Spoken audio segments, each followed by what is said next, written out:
This is day 4 of the July 92 7-day retreat at Springwater.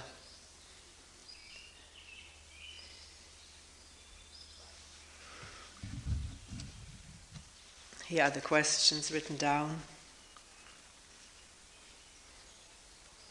I can see how much self-image I have. And when you asked during the talk, what am I? Without self-images, it resounded deeply within me.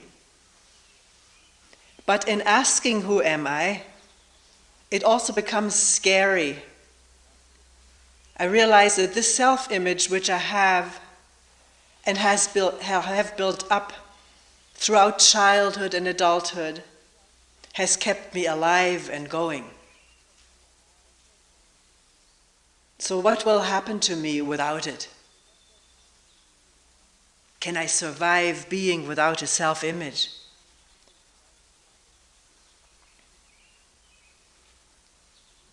Maybe today we'll try the different way of going into each question a little bit and not read all of them first.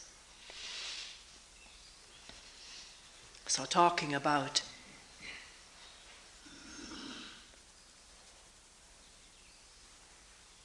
how we think about ourselves in terms of self-images all the time.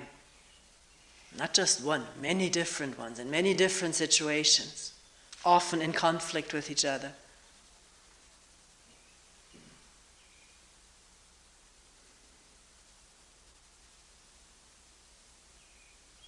The question comes up, is that all I am?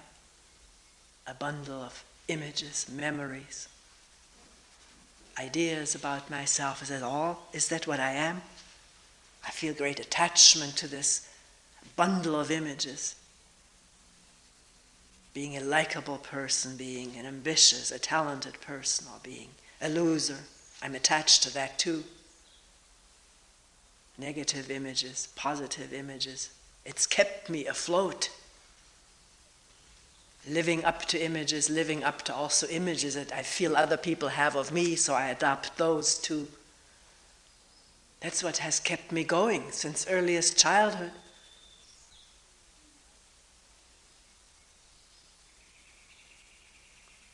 My parents said, I'm not just being autobiographical again, right now I'm speaking for all of us. When parents say, that's nice of you, then I know what a nice person is and keep that remembered and act like this because I want them to like me. And that feels safe. To live up to images feels safe. And yet when you asked, the person says, when you ask, what am I? Is that all I am? What am I without images? Is there anything left? That resonated with me. And then just repeating the question myself, who am I? Person changed from what to who. I had said, what am I? But person says, who am I? Became scary. I may not survive without these lifesavers around me, which are my images, which have kept me going, fulfilling, striving, protecting, defending.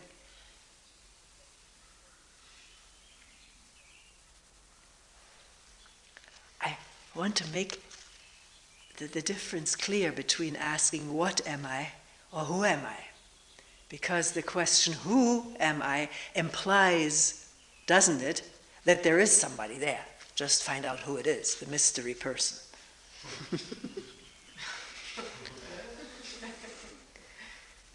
What am I is a little bit less directed toward somebody. It doesn't imply that. It doesn't imply that for every action there has to be some actor, or for every listening there has to be a listener. For every experience, an experiencer. We're asking, what am I without any idea? Which does not mean, please don't hear it this way, I must abolish my images. I must be rid of them. It's so easily picked up this way. It's an open question.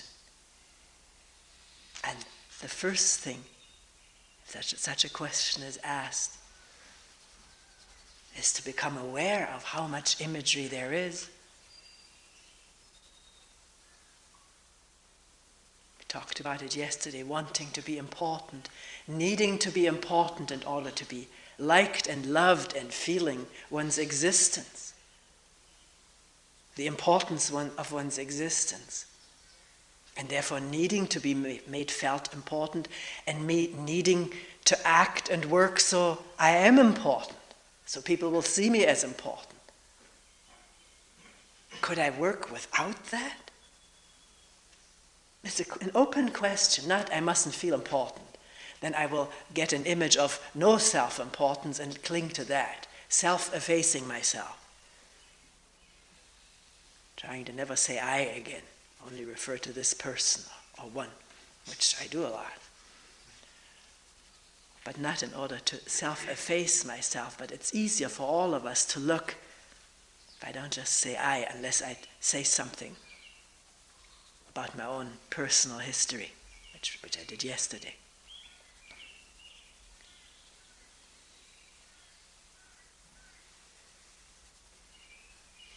So it's not a matter of how can I get rid of these images, but to become aware of them as they arise, so that they arise after a while in a transparent way, realizing, thinking about myself in a certain way, wanting to be thought of in a certain way, wanting to be talked to or listened to in a certain way as an important person, someone who's being taken seriously, because if I feel I'm not being taken seriously, then my image suffers. I feel treated as a child, or as somebody who is unimportant, dumb, stupid, not worthy being listened to. And at this moment of noticing this, can the question surface, what am I right now? Just this image of self-importance or self-unimportance, because this is what gives me energy or deflates me right now. People listen to me, gives me important feelings, energies. People don't listen to me, I feel deflated, turned off, withdrawn. So, at this moment, can that question bubble up? Is that all I am? Images? Which are they my life and death?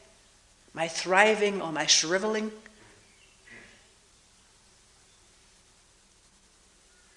And amazement at the dependence on these images. Amazement. Not it should be like this or it should be otherwise. To be really in touch with what is going on in this human being, in relationship, alone, thinking about relationship. The power of imagery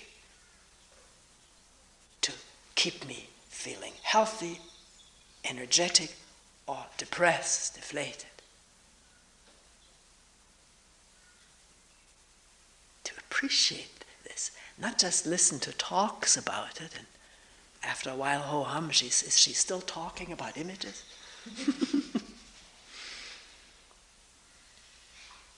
But to discover, and if a self-image in action is discovered, it's a tremendous thing. It's neither deflating or elating. There's a tremendous energy in this and joy in discovering. Not that one has to tell oneself, oh boy, I discovered something, and therefore one becomes a discoverer and that image is pleasant. It's not like that. Because when the mind is open, a different energy is operating already, which throws light on this conditioned mind, this mind of images and ideas which masquerade for reality, for what I am, for what you are. And that's not what you and I are, just images. We're much more than that.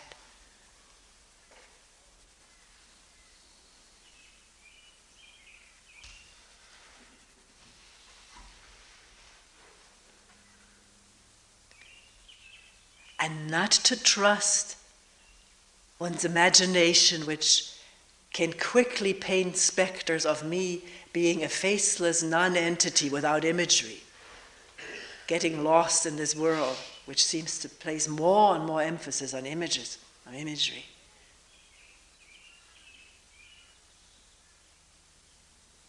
But to find out, not to imagine it. Imagination is based on ideas, fears,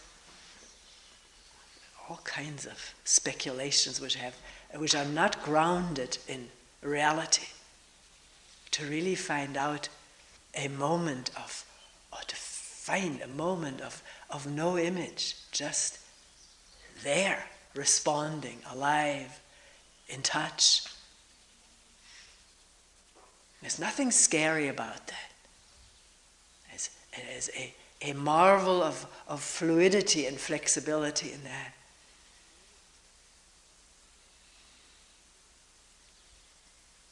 I've sometimes told it, I tell it again. I mentioned yesterday that my relationship with my mother was not of the same kind as with my father. I was rather afraid of her. She's a very strong woman. Very angry often, very angry. Particularly taught my brother. Of course, taught her her fate.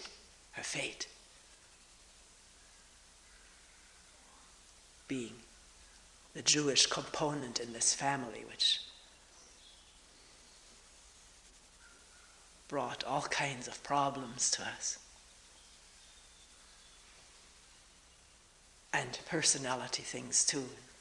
So I didn't have, she's also an aggressive woman. Had more connection with my father, was more mild-mannered. The two of them got along very well. So I had all kinds of apprehensions about my mother and built up about her, and I could feel what images she had of me, and I felt how much they enclosed me, how I felt caught in them, and I couldn't prove otherwise. I felt those images, and they were tagged onto me, and I lived up to them, wanting it or not. So many years after having left home, visiting in Switzerland, where they lived, one day she was standing in the dining room, I was in the living room, they were adjoining, and I saw her without any image. There she was. I can still see it in front of the glass-doored thing there that people have in dining rooms where they display nice things. She was standing in front of it. I don't know what she was doing. I just see her standing there, and I had no image of her as being my mother or angry or this way. Nothing. There was just what was. And the amazing thing was what was released was a flood of love toward this woman, or lovingness, not just toward this woman, but toward everything, which I had never experienced in her presence all my life. It was right there. I never ever was afraid of her again, and our relationship changed. I didn't tell her about this. I don't think it was necessary. Then it becomes stuffy again. The amazing thing also was not just that I saw her without any image, but I felt no image coming from her toward me. There was a freedom. It was like breaking through ice and being in the free-flowing water. Only it didn't feel that cold.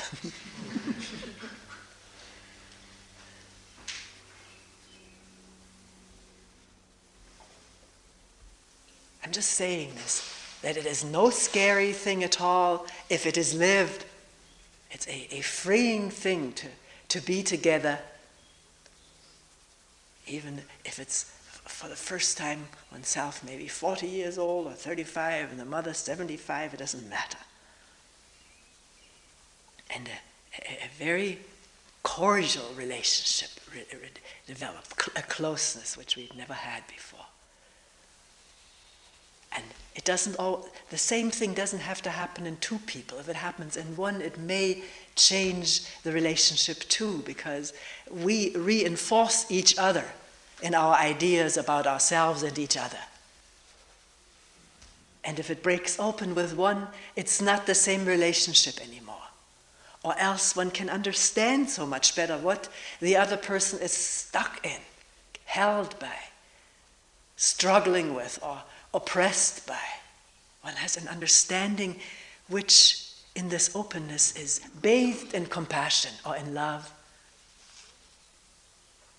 which is so different to before, when there was always a little hate mixed in with an imagery of somebody who was angry, or has been angry to my brother, or hate that person, can't stand her.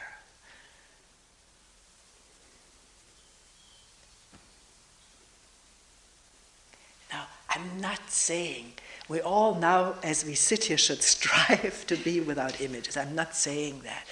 It's a matter of waking up, and that day in the dining room, I hadn't done a thing. It just happened. Of course, I had been doing this work of trying to find out about myself, but it was still in Zen Center days where that wasn't even considered at all, self-image. So the self was talked about in for me, very abstract terms, not very concretely. And yet it happened.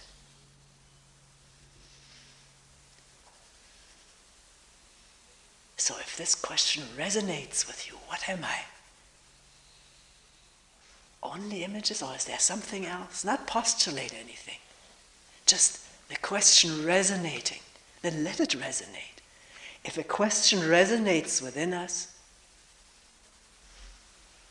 it will throw light on what is going on, how we're reacting, responding, withdrawing, approaching, criticizing, judging, all of this, comparing, putting ourselves up or down, or the others up or down. All of this will be much more illumined and clear, because a question resonates about, what am I? What is everybody? Just images? Just remembrances? Of course, you could say right now, wait a minute, something doesn't make sense. You're talking about your mother, and you see her in your mind right now in that living room above the lake of Zurich. Isn't that an image? Yes, but I'm looking at it freshly and freely. It's a memory. But it's no memory that is driving this mind unconsciously. It's evoked freely and looked at openly. So what matters is not what it is one is looking at, but that one is looking freely.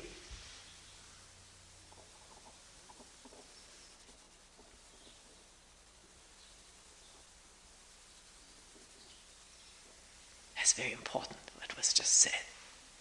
That matters not so much what it is that is looked at, but that the looking is open and free.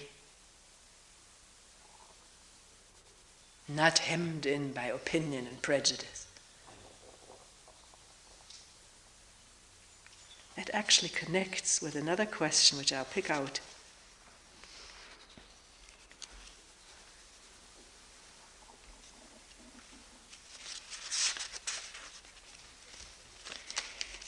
In our group discussion yesterday, it appeared that everyone saw something in themselves that was true for them. Had a group discussion about something. It was, what is compulsion? We're talking about that, and people were looking and talking about what compulsion was for them, or whatever they were looking at, expressing it.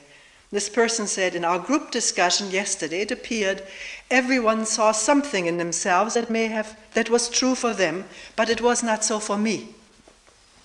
This person said, this what he reported, it isn't so for me. And the question arose, can it be that there are many different truths? That there is no absolute truth? And this question has been asked many times, or a statement made, well, everybody has a little bit of the truth. That's the beauty. No one has all of the truth. We all have a little bit of it, a little corner of it. I don't settle for that, for little corners of truth, or little bits of it. That's not truth. Truth can't be different for me than for you and for him and her and them and us. Then it is something partial. And it's quite possible that for somebody with certain experience, things look differently inwardly than for somebody with different experiences. Compulsion may be something different for me than for you, or I don't feel any compulsion and you do, or you don't and I do. Are these all the many different truths? Or is truth in the seeing? What's there?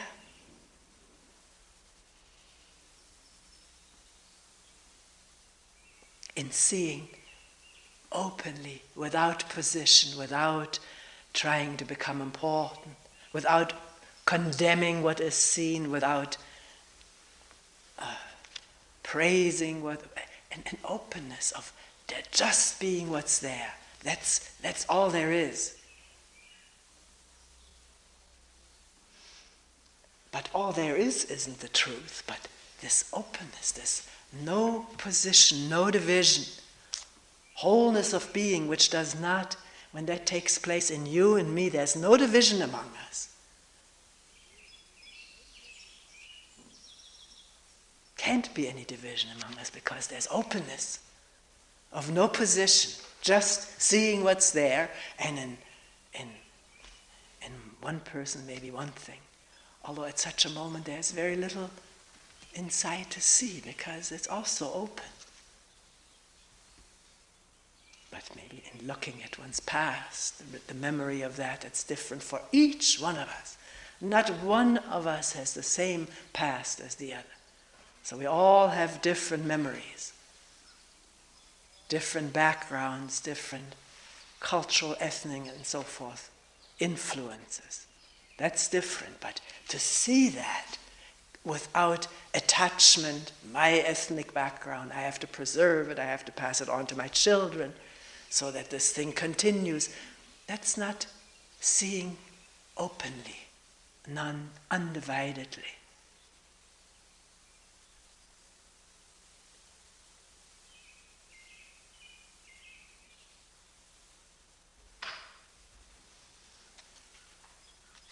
If these things that we talk about give rise to new questions, well, we still have lots of meetings. You can bring it up.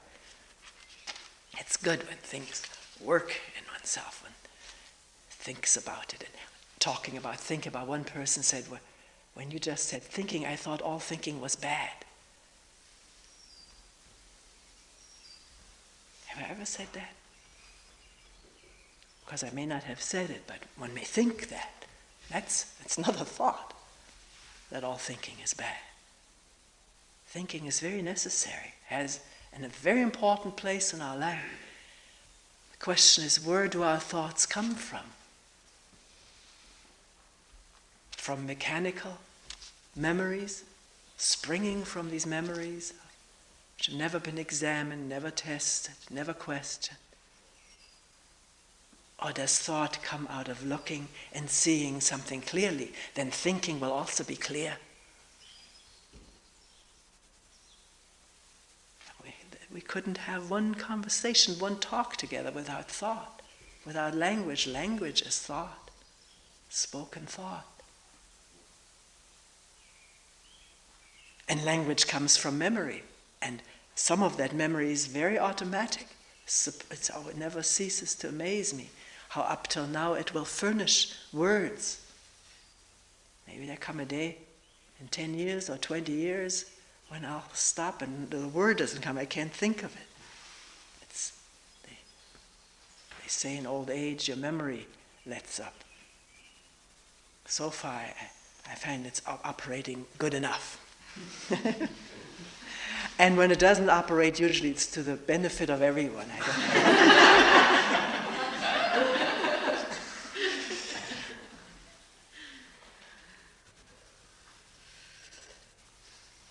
Not keeping, we talked yesterday about somebody saying, I keep a mental accounting of the faults of everybody. When you begin to forget those, things are improving.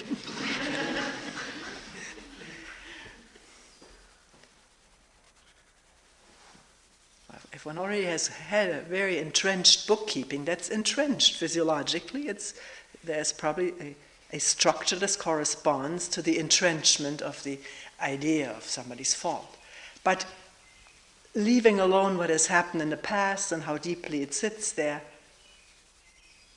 today in interacting, and you say something that hurts my feelings, criticize me, will I now go over and over and over it and tell it to everybody what he and she said, and then go over it again and can't sleep at night because of what she said? When that happens, it becomes entrenched, and then the likelihood to go over it again and remember it when I meet you is very great.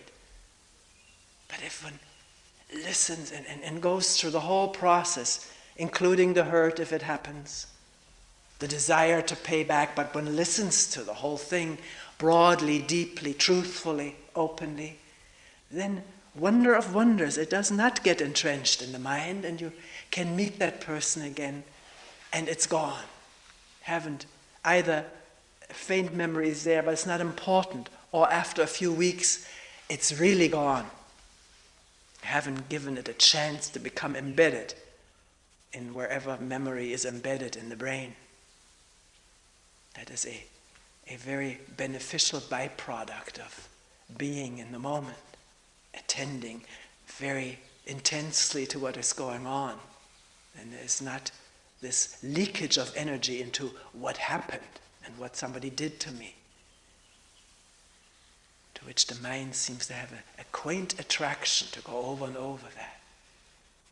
So it keeps one awake at night.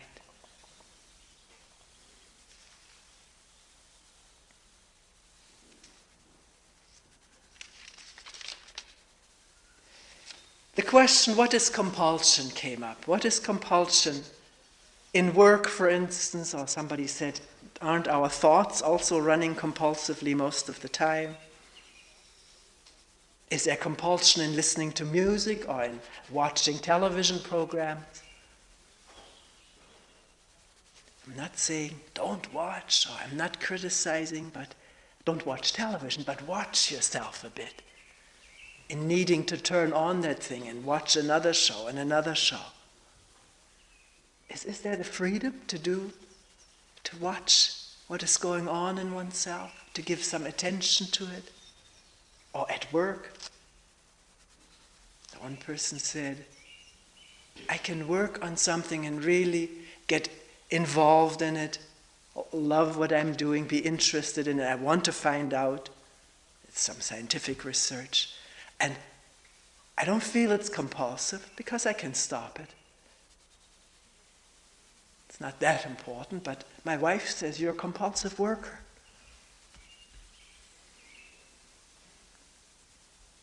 So then the question came up, what do we mean when we say compulsion? What is compulsion? I talk about it a lot.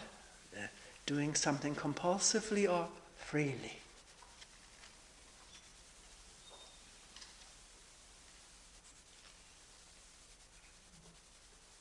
I don't have the answer right now. I'm looking. Are we looking together? What is compulsion? Feeling compelled to talk, to say things, to listen to music, to hear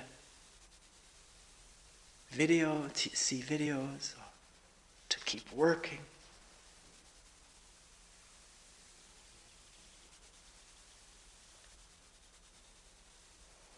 Is one element of it not being able to stop it, sort of an addictive quality. One has to keep doing it. The whole body, mind craves to be occupied with the work, the thoughts, the music, the television. And if it's not occupied with that for whatever reasons, there is like a withdrawal syndrome appearing, feeling sort of blah or whatever one feels when one is withdrawing from caffeine or substances or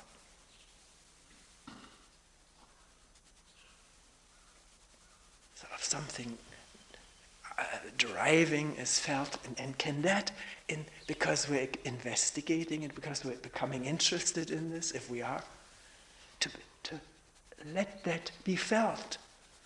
Not just say, oh, because I feel this way I have to do something and work some more, or go turn the TV on, or listen, or think some more, but to momentarily be with that feeling. And a retreat, of course, in this respect is a marvelous opportunity, because we have not yet gotten to the point where we have a TV room.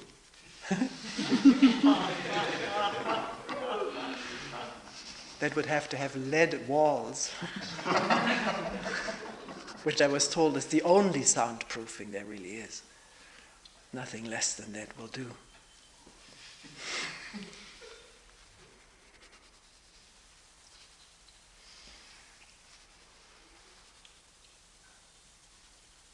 Are we interested in finding out about compulsion? And is that the only element, the addictive quality of it, the not being able to let go of it, having to have it, and not able or willing or whatever to be with the withdrawal? Because that may be, underneath it may be a lot of anxiety, maybe more than one feels one can bear. One may have started to work in this so-called compulsive way in order to drown out anxiety. And all of us have plenty of anxiety somewhere or other. When something is triggered, not all the time. So it's for each one of us to find out, if we're interested, what is compulsion. But are there more ingredients to it?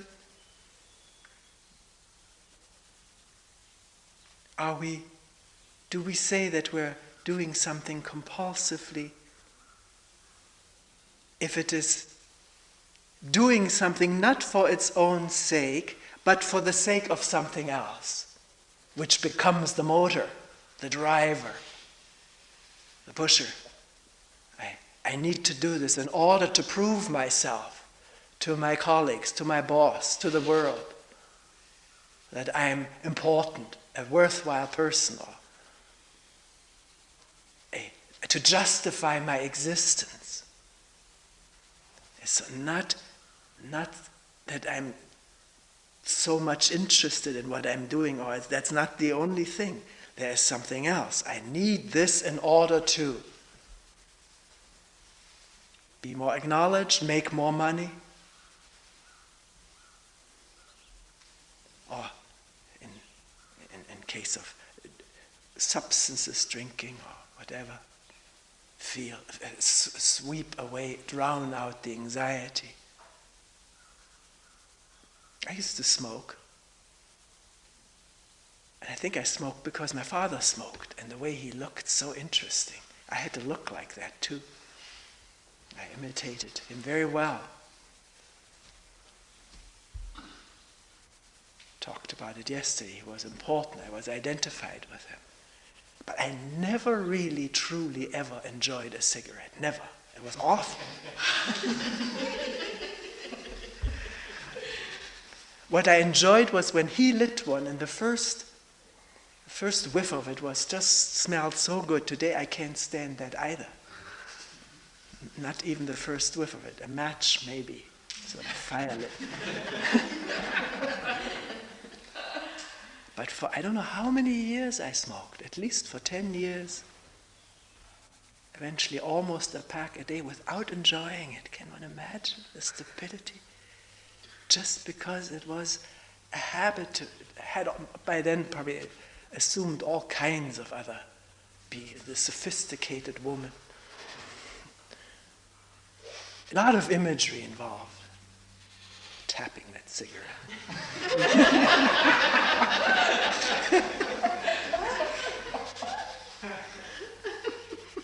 I had a beautiful case. It's the only gift, or one of the only gifts Kyle ever made to me. We were newly acquainted. A case for the cigarettes, to take them out of the pack and put them in his. My father also had a case, and to pull the case out and snap it open and close the case and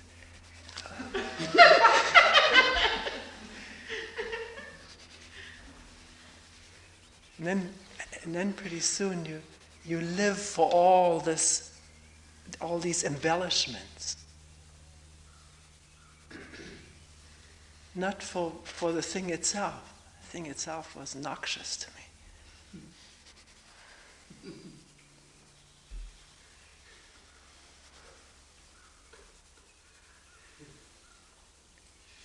So is that what is a part of compulsion, to do it for the sake of something else? Binding anxiety, becoming important, making money, looking sophisticated, imitating someone else, whom one thinks lots of, and no light shed on all of this, no awareness of it.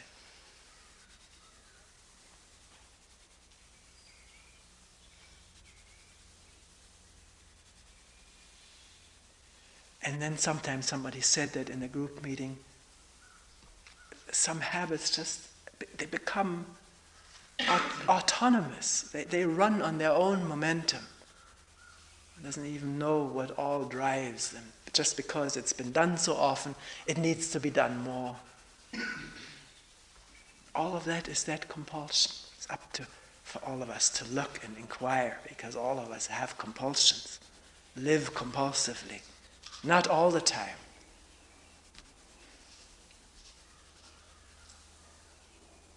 To be wanting to be seen as a diligent person, somebody who has responsibility, does everything, works day and night.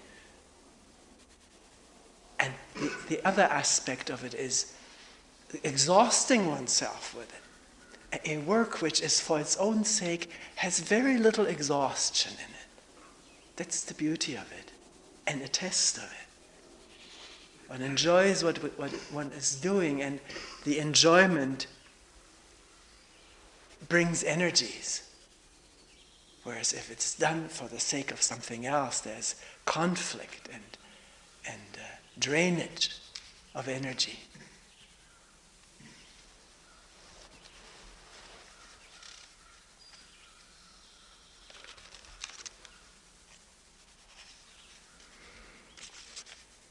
Somebody said there must be some faith in sitting, because I don't really know whatever will come of it. I don't want to indulge in any ideas about what it will bring me. I understand that this is not doing something for its own sake or dividing me and my goal. So is there some faith? There must be some, or else I wouldn't be sitting. I do it, but I don't know what will come of it.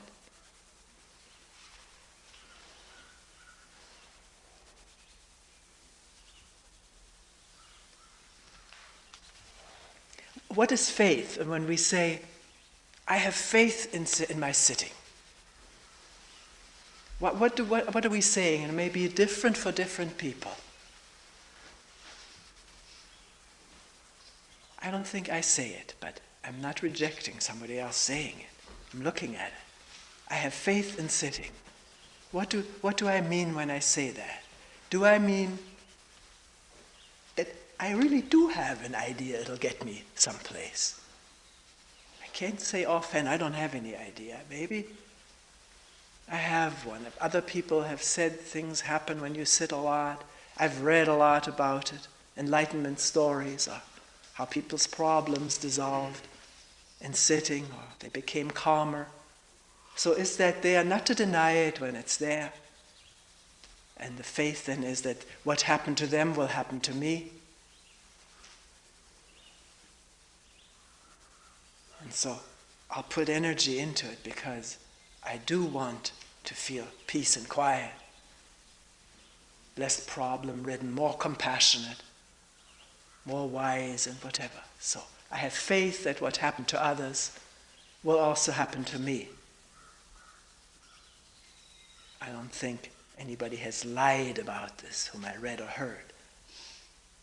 Is that what it means I have faith?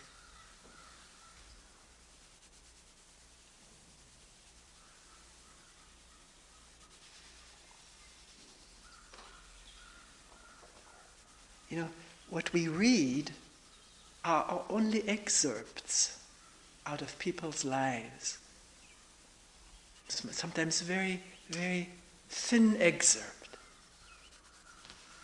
Particularly Enlightenment stories that one may have read are excerpts in which nothing is mentioned of what happened after the story was written.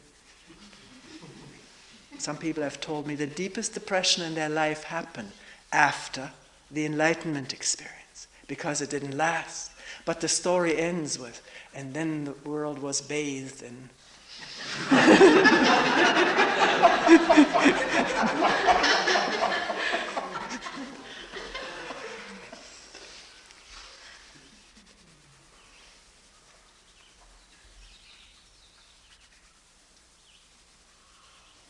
So I wouldn't put too much faith into it.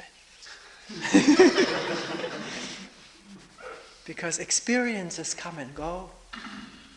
And sometimes an experience, particularly if one has worked and labored for it, 5, 10 years, blood, sweat, and tears, truly.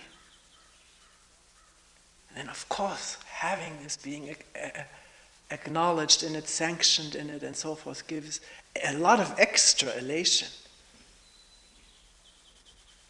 Like Alan Watts said that once taking a shoe off that was too tight all the time, one feels elated. Why did one have that tight shoe on in the first place?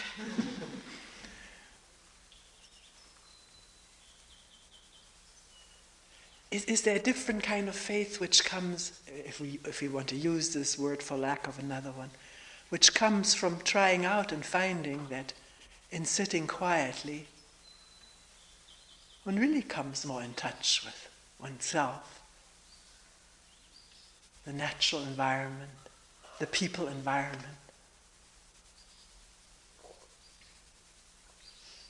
One comes in touch with what may be painful, but there is touch, at least one is in touch with it and not repressing it or escaping from it.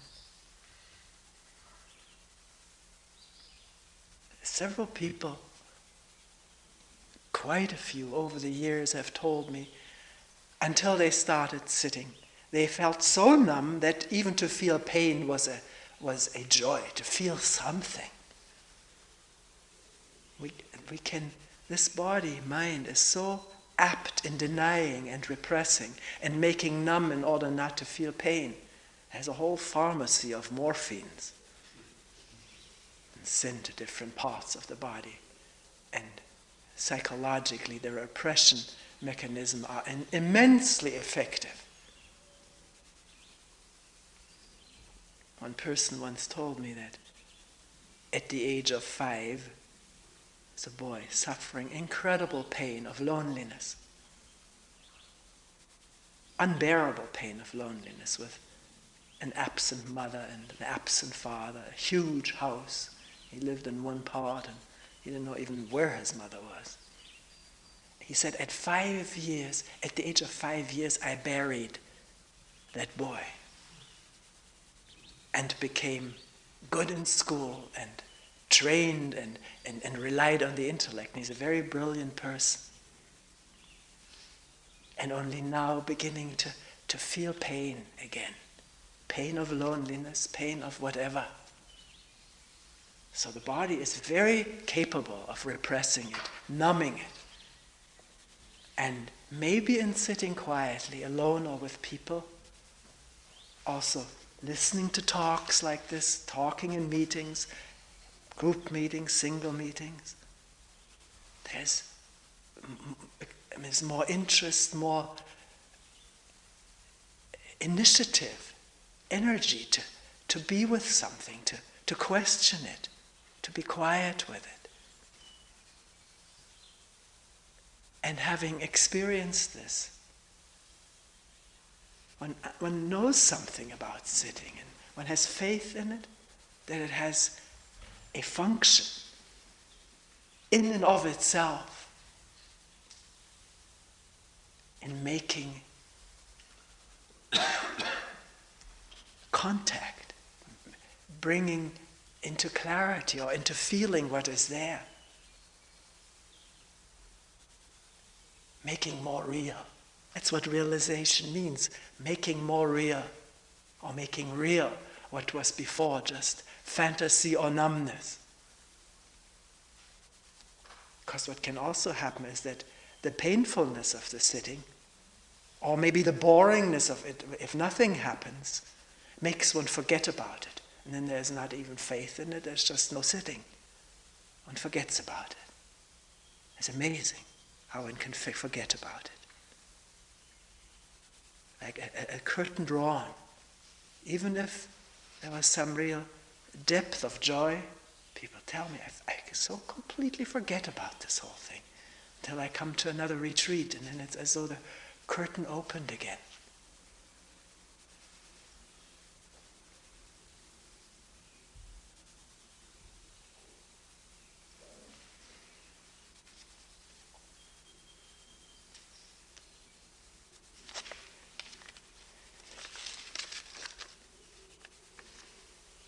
I'll just take this, maybe it's too late.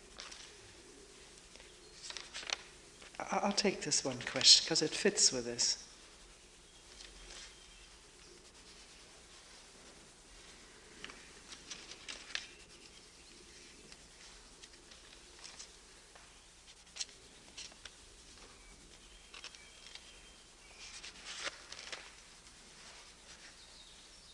I didn't even write it down. I remember it. Somebody said, what would you say to somebody who comes here for the first time? The person said, I've been to Zen centers and had learned a practice there. I'm really interested. What do you say to somebody who comes here brand new, brand fresh, never has had a practice? What do you tell them to do? And the person didn't mean talking about posture or sitting. Although it's helpful to sit with the back not totally crumpled up on a chair, to put a cushion maybe in the back, so the back is fairly erect without this compulsion to erect it. And the compulsion is for the sake of future results or so. So what do I say to somebody who comes here? Well, I talk. You hear the talks. And if somebody comes into the meeting, I say, hello, how are you? What's your name? And you shake hands.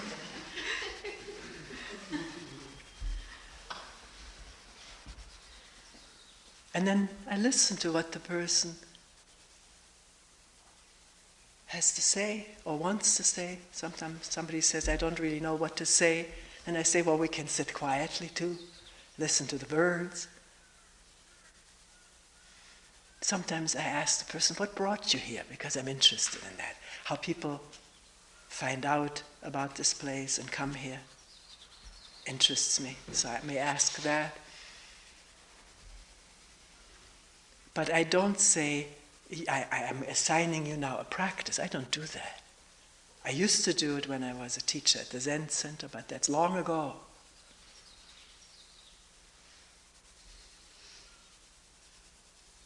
Person, well, what is a person to do?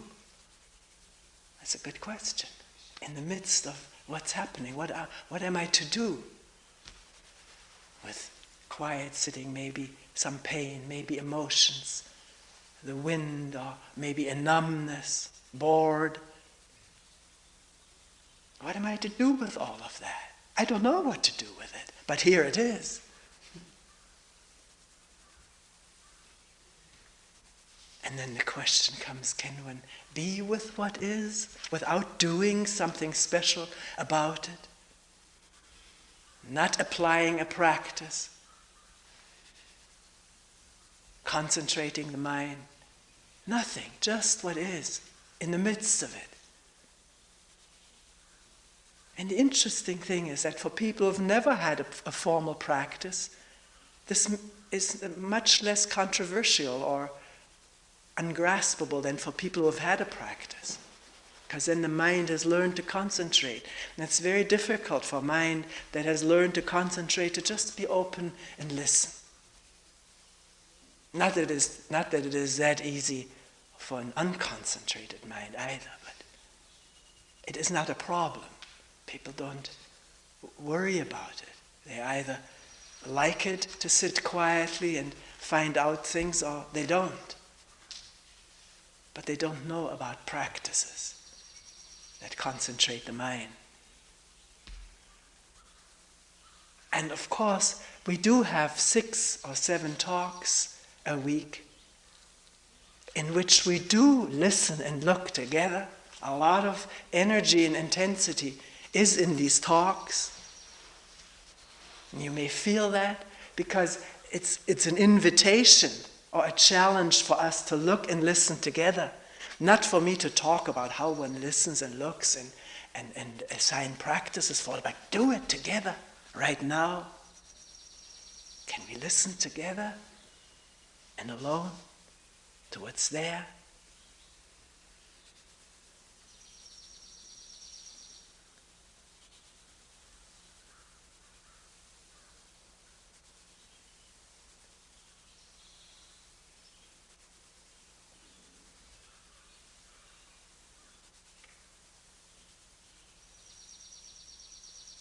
We may call it bird song or bird call or just but what's happening is not the word about it. We can see that, can't we? The word about it is something different from the direct happening.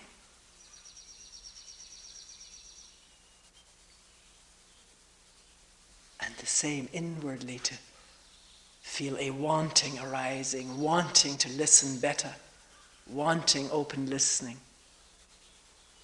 Can one listen to the wanting?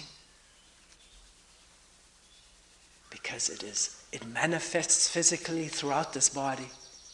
Wanting does, if the body becomes sensitive, and it does with sitting quietly, walking quietly, the body overcoming its withdrawal from stimulation after the first few days becomes more sensitive. It happens that way. Nobody does it. More sensitive to what's happening inside and outside, less numb, less withdrawn.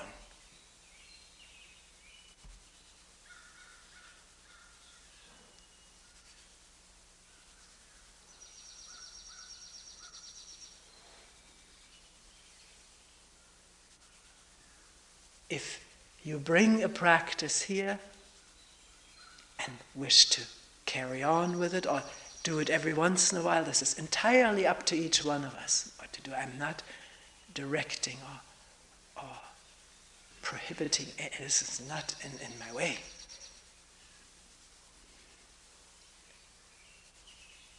But find out about what concentration is, how concentration creates inevitably distractions.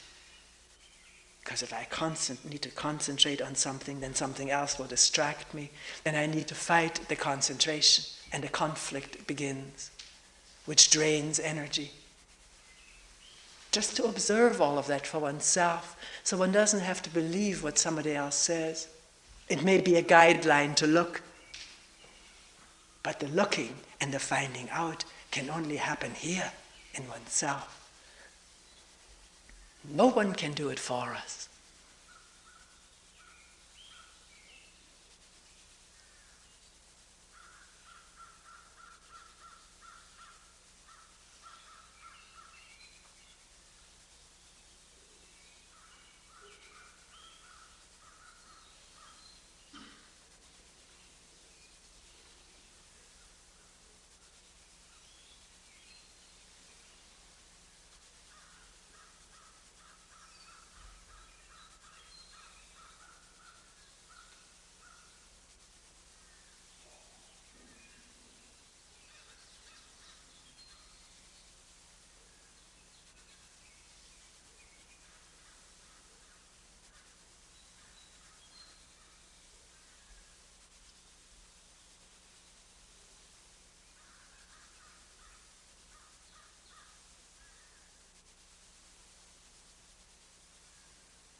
we will end here for today.